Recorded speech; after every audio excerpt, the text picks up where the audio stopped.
Marcus has been trading futures for 14 months. He's passed 2 evals, blown 3, had a funded account that he ran up 4% before giving it all back in a week. He's not a disaster. He knows what he's doing technically. He just doesn't have results. And at some point, those two things being true at the same time starts to feel like a verdict.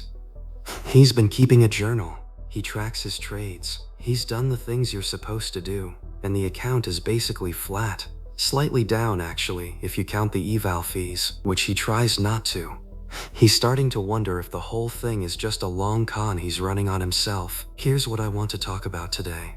There are signs, real, specific signs, that a trader is crossing a threshold, moving from the amateur side of this to something that actually works, and almost none of them show up in the account balance first. They show up internally, quietly, sometimes so quietly that the trader doesn't even notice them. Marcus hasn't noticed them yet, but they're there. Sign 1. Trading feels boring now. Not frustrating, not exciting, boring. Marcus used to feel something every time he sat down at the desk, some version of anticipation, anxiety, the low hum of possibility. He doesn't feel that anymore. He sits down, he looks at the chart, and it's just a chart. He thought that meant he was losing his edge. It doesn't. When trading feels exciting, you're gambling. I don't mean that harshly, I mean it literally. The excitement is the tell. Your brain is treating it like a casino, like something unpredictable is about to happen and you're hoping it goes your way. When that feeling goes away and gets replaced with something closer to routine, that's your nervous system finally accepting that this is a process, not a lottery. Boring is good. Boring is professional. Sign 2. He stopped checking his P&L during the session. This one took a while. For a long time, Marcus would have a position on and he'd be watching two things, the chart and the dollar number. Sometimes more the dollar number than the chart, if he's being honest. He's being honest. There was a specific week where he noticed he'd gone an entire session without looking at the dollar figure until after he closed the trade. He didn't plan it, it just happened. He was watching the structure, watching how price was behaving relative to his thesis, and the money number just stopped being the thing. That's a significant shift. The P&L is a distraction when you're in a trade. The only question that matters is whether your read is still valid. Sign 3. He skips more trades than he takes. 14 months ago, Marcus took almost everything that looked like a setup. If it had the right shape, he was in. He was afraid of missing the move. Now he sits through setups that don't feel right and doesn't touch them. Not because he's paralyzed, because he's selective. Those are different things, and it took him a while to know the difference. The fear of missing out is loudest when you don't trust your edge. When you don't believe there will be another setup, you take the mediocre one in front of you. When you actually believe, not as a concept, but as something you've proven to yourself through repetition, that good setups come back, you can let the bad ones go. Marcus's trade frequency is down about 40% from where it was. His win rate is up. That's not a coincidence. Sign 4. Losses no longer ruin his day. This one sounds simple. It's not. There was a version of Marcus not that long ago who would take a loss at 9:45 in the morning and be useless for the rest of the day. Not just emotionally, cognitively. Like something in his brain went offline and he couldn't think straight about anything. Not trading, not the rest of his life, nothing. Now he takes a loss, notes it, checks whether he executed correctly or made an error and moves on. Not because he doesn't care, because he understands that a loss on a good trade is just the cost of doing business. The loss doesn't tell him whether he's a good trader. The execution does. His girlfriend noticed before he did. She mentioned offhand that he seemed less irritable after trading. He didn't know what she was talking about at first. Then he thought about it and realized she was right. Sign 5. He stopped chasing new strategies. For about the first year, Marcus had a rotation. Every few weeks, something new would catch his attention. A different indicator, a different approach to entries, something he saw in a video that seemed like the missing piece. He'd spend a weekend on it, integrate it, watch it fail, and then find the next thing. He hasn't done that in 3 months. Strategy hopping is almost always a psychology problem wearing a technical mask. You tell yourself you need a better system.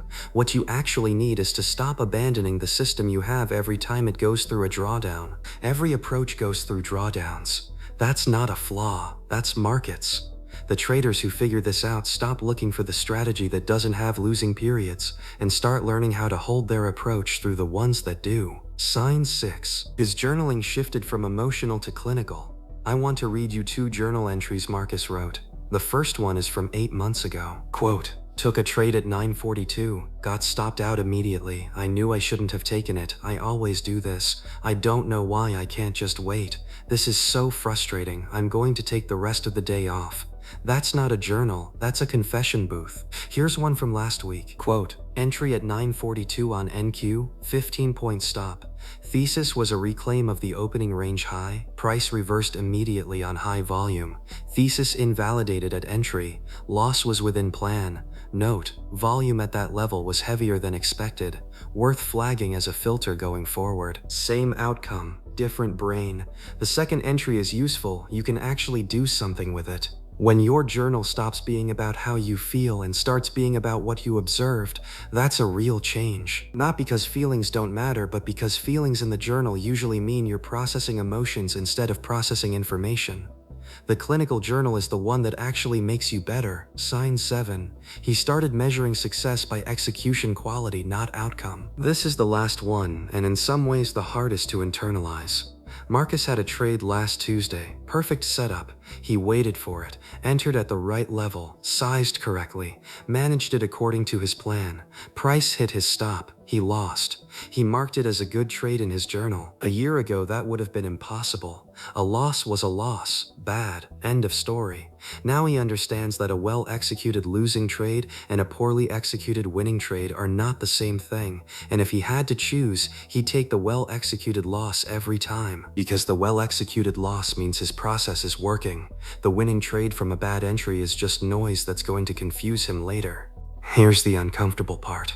Marcus has all 7 of these things happening right now, and his account is still basically flat, slightly down on the month actually, and he doesn't know whether to keep going or whether this is just the story he's telling himself to justify not quitting. This is the part nobody talks about.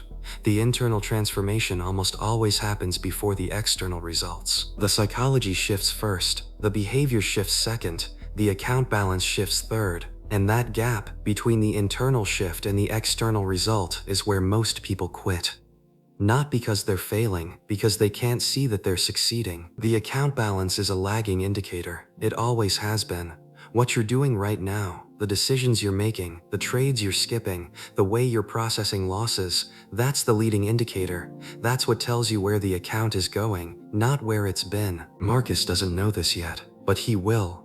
I've been Marcus, more than once. The version of this that I remember most, I was about 18 months in, account was going nowhere, and I had genuinely gotten better. I knew I had. My process was tighter, my losses were smaller. I was thinking about it differently, and the account just didn't care yet. That's a weird place to be. You're holding evidence of your own improvement in one hand and a flat equity curve in the other and trying to figure out which one is telling the truth. Both of them are telling the truth. That's the thing. The process improvement is real. The flat account is also real. They're just operating on different timelines. The account catches up. It doesn't always catch up on the schedule you want, and it definitely doesn't catch up in a way that feels satisfying. There's no moment where the market goes, "Okay, you've earned it, here you go." It just starts working, quietly. The same way the improvement happened. So if you're watching this and you recognize yourself in some of these signs, trading feels boring, you're skipping more trades, losses aren't wrecking your day, you stop chasing new setups, and your account still isn't moving the way you expected, I'm not going to tell you to keep going. That's your call. But I will tell you that the signs you're looking for might not be in the account. They might already be in you. And you might be further along than you think. Marcus is going to be fine, by the way. He just doesn't know it yet.